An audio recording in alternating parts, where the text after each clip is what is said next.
I got involved with the project when Katie Martin approached me and asked me to be her mentor for her history honors thesis project.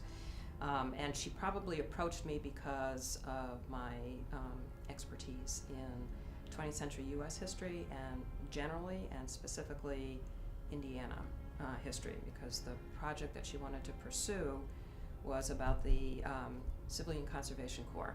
The Civilian Conservation Corps, or CCC, was a New Deal agency created in 1933 by Franklin Delano Roosevelt to combat the effects of the Great Depression.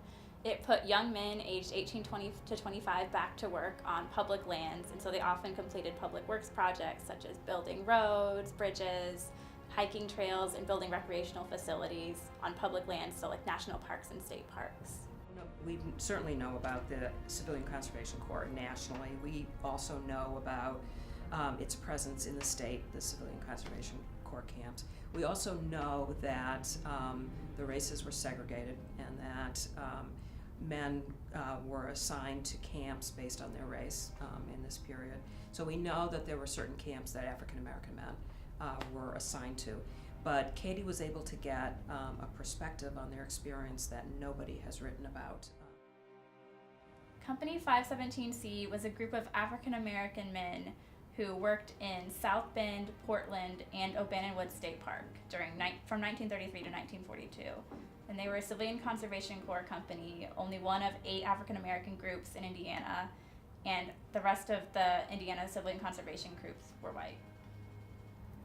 Company 517C was a group of African American men, and there were very few African American CCC companies because it was often difficult to site their camps near white communities, and so they would often have to work in national parks or state forests or state parks just to be away from the white communities.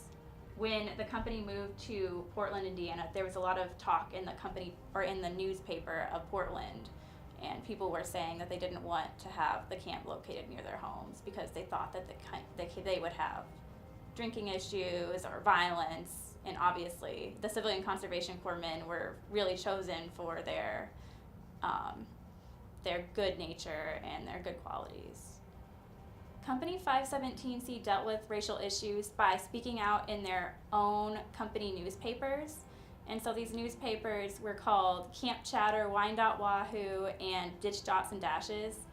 And they wrote poetry, they had news from around the camp, like gossip, and they also talked about racial issues because it was basically a forum for their own ideas about racial identity and anything else they wanted to discuss. And so sometimes these newsletters or these newspapers would have events about things happening in the local community, and so it would also be published in the local community paper, but it was really a platform for them to discuss their own issues. On December 30th, 1939, Marshall Carter, who was a young Civilian Conservation Corps man in 517C, was walking out of Portland, Indiana, back to the CCC camp when a Portland citizen shot him in the chest just because he was walking on his property. And he was rushed back to the Civilian Conservation Corps camp, and the camp commander immediately performed first aid, and he miraculously survived, but there was no mention of it in the National Civilian Conservation Corps newspaper, and there was really no backlash against the white citizen. The shooting of Marshall Carter really brought the morale down of the Civilian Conservation Corps company. They spoke out in their newspaper and talked about how they wanted to basically advance civil rights for African Americans, and they also wrote poetry that expressed their sadness that he was shot. And you can really tell in the December newspaper that they're really depressed by the shooting. A lot of men from Company 517C went on to have success later in life. Some owned their own businesses. One man owned a flagpole company. Some went into education, and so they worked in school systems. And William S. Myers actually went on to be a firefighter, and he was really involved in the civic life of Indianapolis. And so now you can go view his papers at the Indianapolis Historical Society. I hope that readers of my article take away that racial issues were being fought for in the 1930s and didn't start with the civil rights movement. And also every time you visit a national park or a state park, that you really look at all the recreational facilities and the roads and think about all the work that went into them. And especially a lot of them were built by the Civilian Conservation Corps.